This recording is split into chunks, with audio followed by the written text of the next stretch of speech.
Hello friends, welcome to Educom. आज के lecture में हम देखेंगे profit and loss appropriation account and partner का कैपिटल अकाउंट। ठीक है, देखिए P&L एप्रोप्रिएशन अकाउंट क्या होता है। देखिए हम लोग प्रीवियस क्लास में फाइनेंशियल अकाउंट बनाते थे, उसमें क्या क्या बनाते थे, 3 अकाउंट्स बनाए जाते थे। सबसे पहला आता था ट्रेडिंग अकाउंट, सेकंड आता था profit and loss account and third आता था बैलेंस शीट। देखिए उसमें जो सेकंड जो प्रॉफिट एंड लॉस अकाउंट होते थे ना, उसमें क्या आता था, जितने भी इनडायरेक्ट एक्सपेंसेस होते थे उनको क्या किया जाता था, डेबिट किया जाता था, और जितने भी इनडायरेक्ट इनकम्स होती थी उन सबको क्रेडिट किया जाता था। देन अगर क्रेडिट साइड जो है वो बड़ी है डेबिट साइड से, तो क्या आता था, हमारे पास नेट प्रॉफिट आता था, और अगर डेबिट साइड बड़ी है क्रेडिट साइड से, तो क्या आता था, हमारे नेट लॉस आता था। ठीक है, तो उस लॉस को और उस प्रॉफिट को डिस्ट्रीब्यूट करने के लिए क्या बनाया जाता है, profit and loss appropriation account बनाया जाता है। देखिए हम P&L एप्रोप्रिएशन अकाउंट का फॉर्मेट देखने से पहले P&L अकाउंट देख लेते हैं। देखिए क्या होता था, हमारे ट्रेडिंग अकाउंट से जो ग्रॉस प्रॉफिट आता था, हम ट्रेडिंग अकाउंट में क्या लिखते थे, डायरेक्ट एक्सपेंसेस और डायरेक्ट इनकम लिखते थे, उससे क्या निकलता था, ग्रॉस प्रॉफिट या ग्रॉस लॉस। उस ग्रॉस प्रॉफिट या ग्रॉस लॉस को यहाँ पे लिख दिया जाता था P&L अकाउंट में। ग्रॉस प्रॉफिट होता था तो क्रेडिट साइड में, और ग्रॉस लॉस होता था उसको तो डेबिट साइड में। ठीक है, उसके बाद जितने भी इनडायरेक्ट इनकम्स होती थी उनको क्रेडिट कर दिया जाता था, और जितने भी इनडायरेक्ट एक्सपेंसेस होते थे उन सबको क्या किया जाता था, डेबिट किया जाता था। अगर अब हमारा डेबिट साइड जो है वो अगर बड़ी है क्रेडिट साइड से, तो क्या आता था, लॉस आता था, और अगर क्रेडिट साइड बड़ी है डेबिट साइड से, तो हमारे पास क्या आता था, प्रॉफिट आता था। तो इस प्रॉफिट या फिर इस लॉस को डिस्ट्रीब्यूट करने के लिए क्या बनाया जाता है, P&L एप्रोप्रिएशन अकाउंट बनाया जाता है। देखिए डिस्ट्रीब्यूट करना प्रॉफिट को अमंग्स द पार्टनर, ये कब बनाया जाता है, after calculate the net profit by the profit and loss account. Net profit calculate करने के बाद प्रॉफिट एंड लॉस अकाउंट के P&L appropriation account is prepare to show the appropriation of a new profit. Appropriate करने के लिए profit को P&L appropriation account जो है वो बनाया जाता है। The profit distributed among the partner as per partnership deed. Partnership deed के अकॉर्डिंग ही प्रॉफिट जो होता है वो डिस्ट्रीब्यूट किया जाता है पार्टनर्स के बीच में। देखिए P&L एप्रोप्रिएशन अकाउंट जो है वो कब बनाया जाता है, ईयर के एंड में बनाया जाता है, और इसमें कितनी साइड्स होती हैं, 2 साइड्स होती हैं, debit side and credit side. ये जो है वो एक नॉमिनल अकाउंट है, तो जितने भी एक्सपेंसेस होंगे उनको डेबिट किया जाएगा, और जितने भी इनकम्स होंगे उन सबको क्या किया जाएगा, क्रेडिट किया जाएगा। इससे P&L एडजस्टमेंट अकाउंट भी कहते हैं। ठीक है, अब हमारे जो प्रॉफिट एंड लॉस अकाउंट से जो प्रॉफिट आता है उसको क्या किया जाता है, यहाँ पे क्रेडिट किया जाता है, और प्रॉफिट एंड लॉस अकाउंट से अगर कोई लॉस आ रहा है तो उसको क्या किया जाएगा, डेबिट किया जाएगा। देन सबसे पहला आइटम आता है इसमें इंटरेस्ट ऑन कैपिटल। देखिए जो पर्सन जो है, पार्टनर जो है, वो क्या लगाता है, अपने फर्म में जो है वो कैपिटल लगाता है, पैसा लगाता है, तो उस कैपिटल के ऊपर रिटर्न के रूप में फर्म क्या देती है, उसे इंटरेस्ट पे करती है। तो इंटरेस्ट पे करेगी तो फर्म के लिए वो क्या कहलाएगा, एक्सपेंस कहलाएगा, इसलिए क्या किया जाता है, इसको डेबिट किया जाता है। देन आता है पार्टनर की salary.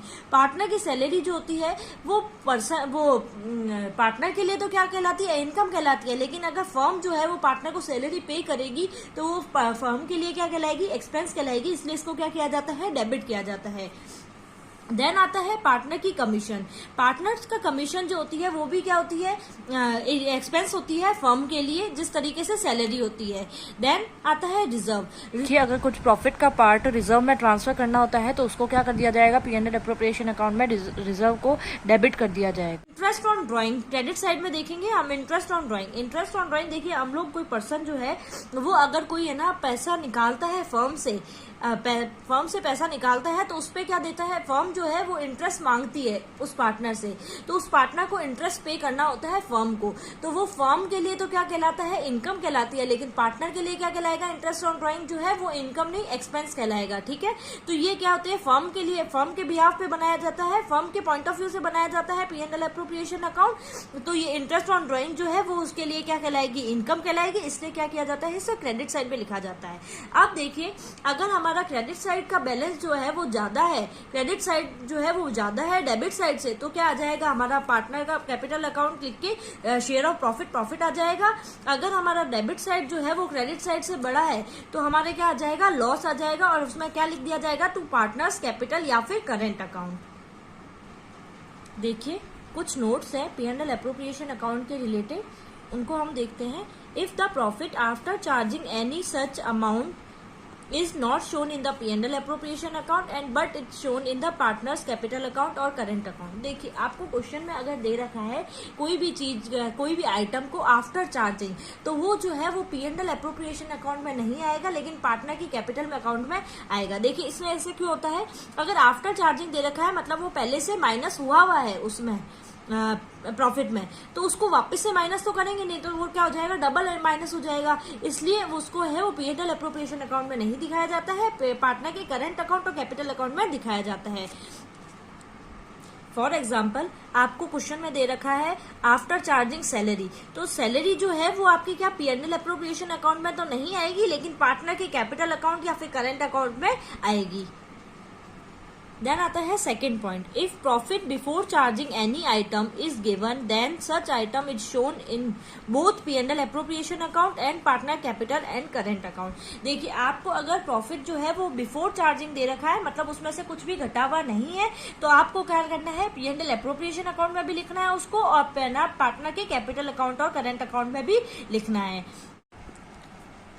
Third point, the following items are treated as a charge on profit, hence it's shown in the profit and loss account, not in the P&L appropriation account. Example, manager commission, interest on partners loan and rent of building। देखिए charge on profit क्या होता है, अगर आपको पहला firm में loss हो रहा है तो भी आपको वो एक्सपेंसेस जो है वो पे करने ही पड़ेंगे, ठीक है। जो ऐसे एक्सपेंसेस होते हैं वो कहाँ पे लिखे जाते हैं, P&L अकाउंट के अंदर लिखे जाते हैं, P&L अकाउंट के वो डेबिट किया जाता है उसमें, ठीक है। देखिए तो ये P&L अकाउंट में आएंगे, P&L एप्रोप्रिएशन अकाउंट में नहीं आएंगे। जैसे कि मैनेजर की कमीशन, मैनेजर को कमीशन अगर आपको प्रॉफिट हो रहा है या लॉस हो रहा है तो भी आपको मैनेजर की कमीशन तो देनी ही पड़ेगी। इंटरेस्ट ऑन पार्टनर्स लोन, आपने अगर देखिए अगर आपने कोई पार्टनर से कोई लोन ले रखा है, ठीक है, अगर आप बाहर से किसी और से बैंक से लोन लेते हैं तो आपको इंटरेस्ट पे करना पड़ता ना, वो इंटरेस्ट जो है वो आपको, ऐसा तो होता नहीं कि आपको लॉस हुआ है तो आप इंटरेस्ट नहीं दीजिए, तो वो इंटरेस्ट जो है उसको आपको है ना एक्सपेंस मानकर पे करना ही पड़ेगा। देन आता है रेंट ऑफ बिल्डिंग, अगर आपको कोई लॉस हो गया तो ऐसा तो है नहीं कि बिल्डिंग वाला कह देगा कि आप है ना रेंट इस महीने का रेंट पे ना करें, तो ये एक्सपेंसेस जो है वो हमारा चार्ज ऑन प्रॉफिट होते हैं, तो इनको हमेशा पे करना ही पड़ता है, भले ही आपको कोई भी कंडीशन हो, आपको प्रॉफिट हो या फिर लॉस हो। सेकेंड टॉपिक है हमारा कैपिटल अकाउंट। देखिए कैपिटल अकाउंट जो होता है वो दो मेथड से बनाया जाता है, फिक्स कैपिटल मेथड और fluctuating capital method. In the fix capital method दो अकाउंट प्रिपेयर किए जाते हैं, पार्टनर का कैपिटल अकाउंट या और पार्टनर का करंट अकाउंट। देखिए पार्टनर का कैपिटल अकाउंट जो होता है ना उसका हमेशा जो बैलेंस होता है वो क्या होता है, क्रेडिट बैलेंस होता है, और पार्टनर करंट अकाउंट जो है उसका डेबिट बैलेंस भी हो सकता है और क्रेडिट बैलेंस भी हो सकता है। और फ्लक्चुएटिंग कैपिटल अकाउंट मेथड में एक अकाउंट प्रिपेयर किया जाता है जिसका नाम है पार्टनर्स कैपिटल अकाउंट। इसका जो बैलेंस है वो डेबिट भी हो सकता है और क्रेडिट भी हो सकता है। सबसे पहले हम देखते हैं फिक्स कैपिटल अकाउंट मेथड से पार्टनर का कैपिटल अकाउंट कैसे बनाया जाता है और करेंट अकाउंट कैसे बनाया जाता है। देखिए इसका पार्टनर कैपिटल अकाउंट का हमेशा बैलेंस जो होता है वो हमारा क्या होता है, क्रेडिट बैलेंस होता है, इसलिए लिख दिया जाएगा बाय बैलेंस BD।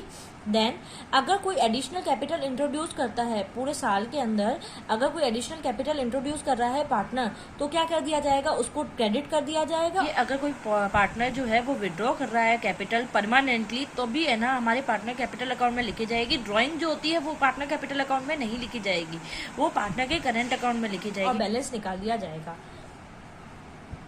पार्टनर की कैपिटल अकाउंट में कभी भी कोई भी चेंजेस नहीं आएगा जब तक कि कोई एडिशनल कैपिटल इंट्रोड्यूस नहीं किया जाए या फिर कोई विड्रॉ नहीं की जाए कोई कैपिटल को, जब तक उसमें कोई भी चेंजेस नहीं आएगा वो वैसा का वैसा ही रहेगा। और जितने भी चेंजेस आएंगे वो कहाँ पे आएंगे, पार्टनर के करंट अकाउंट में आएंगे। देखिए पार्टनर का करंट अकाउंट क्या होता है, पार्टनर के करंट अकाउंट में डेबिट बैलेंस भी हो सकता है और क्रेडिट बैलेंस भी हो सकता है। देखिए सबसे पहले हम क्रेडिट के आइटम्स देखते हैं। इंटरेस्ट ऑन कैपिटल, तो हमने P&L एप्रोप्रिएशन अकाउंट में देखा था। इंटरेस्ट ऑन कैपिटल फर्म के लिए क्या कहलाता है, एक्सपेंस कहलाता है, तो पार्टनर के लिए क्या कहलाती है, वो इनकम कहलाती है। इसलिए इनकम है तो उसको क्या कर दिया जाएगा, क्रेडिट साइड में लिख दिया जाएगा। सैलरी भी क्या होती है, फर्म के लिए एक्सपेंस होती है लेकिन पार्टनर के लिए क्या कहलाती है, इनकम कहलाती है, इसलिए इसको क्या कर दिया जाएगा, क्रेडिट कर दिया जाएगा। वैसे कि कमीशन जो है वो फर्म के लिए तो क्या कहलाती है, एक्सपेंस कहलाती है, है, लेकिन पार्टनर के लिए जो है वो इनकम कहलाएगी, इसलिए इसको क्रेडिट साइड में लिख दिया जाएगा। और P&L एप्रोप्रिएशन अकाउंट से जो प्रॉफिट आता है उसको कहाँ पे ट्रांसफर कर दिया जाएगा, पार्टनर के कैपिटल अकाउंट, करंट अकाउंट में। देखिए हमने P&L एप्रोप्रिएशन अकाउंट में जो प्रॉफिट आता था उसमें क्या लिखा जाता था, पार्टनर का कैपिटल अकाउंट या फिर पार्टनर का करंट अकाउंट, ठीक है। तो अगर फिक्स कैपिटल मेथड है तो उसमें P&L पार्टनर का करंट अकाउंट से, अगर आपका क्वेश्चन जो है वो फिक्स कैपिटल मेथड से करवा रहा है तो P&L एप्रोप्रिएशन अकाउंट जो है वो करंट अकाउंट में आ जाएगा। देन आता है डेबिट साइड में ड्राइंग। अगर कोई पार्टनर जो है वो ड्राइंग करता है तो उसको कहाँ लिखा जाएगा, डेबिट साइड में लिखा जाएगा। इंटरेस्ट ऑन ड्राइंग, पार्टनर के लिए क्या है, इंटरेस्ट ऑन ड्राइंग जो होती है वो क्या होता है, खर्चा होती है, इसलिए क्या कहाँ पे लिख दिया जाएगा, डेबिट साइड में लिख दिया जाएगा। और अगर आपके P&L एप्रोप्रिएशन अकाउंट से कोई लॉस हो रहा होता है तो उसको भी क्या कर दिया जाएगा, डेबिट कर दिया जाएगा। फिर बैलेंस निकाल दिया जाएगा। देखिए फ्लक्चुएटिंग कैपिटल अकाउंट मेथड में क्या कहते हैं, एक ही अकाउंट बनाया जाता है, पार्टनर का कैपिटल अकाउंट। इसका बैलेंस जो होता है वो डेबिट भी हो सकता है और क्रेडिट भी हो सकता है।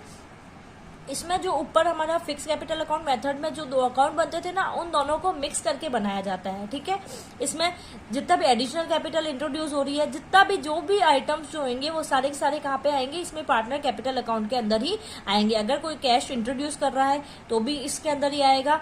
Interest on capital, salary, commission, P&L appropriation का account, drawing, interest on drawing, withdrawal, profit and loss account, appropriation account से लॉस हो रहा है और देन उसका क्या निकाल दिया जाएगा, बैलेंस निकाल दिया जाएगा।